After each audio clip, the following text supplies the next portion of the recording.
Hello, everyone. Thank you for joining me for another episode of Insights from the Customer's Mind. Another story today. So, I remember this incident where one day I was at this shop to buy a piece of curry puff and I was waiting at the counter.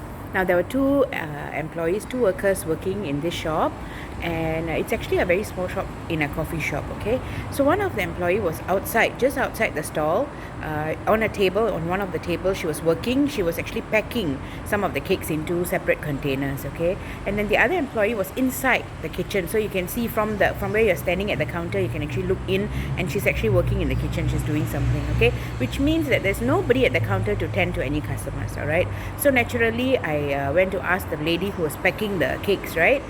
Because she was nearest to the counter, so I went to ask her for what I wanted, and she just, without speaking a word, she pointed with hand gestures towards the inside of the shop, meaning ask the other person.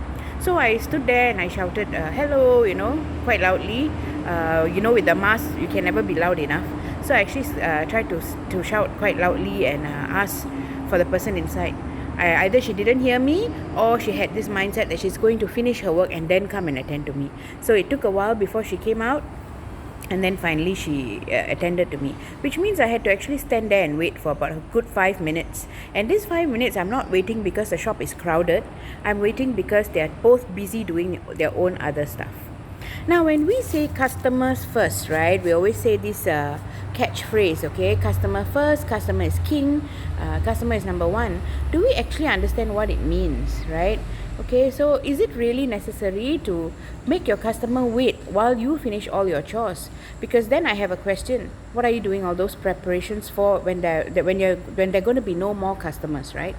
Right. So when I always believe, and I think that it is only right, that attending to customers at the counter comes first. Okay, waiting can frustrate customers very much, especially if customers in the morning, they are rushing to work and they're actually waiting to grab a bite, or even lunchtime, when they're just rushing, they need to quickly grab something and go.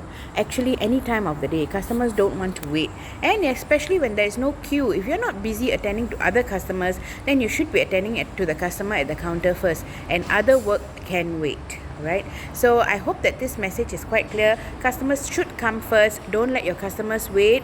Put your other things aside and attend to them first. Okay, I hope this was beneficial, and I'll meet you again in the next episode of Insights from the Customer's Mind. Thank you for watching.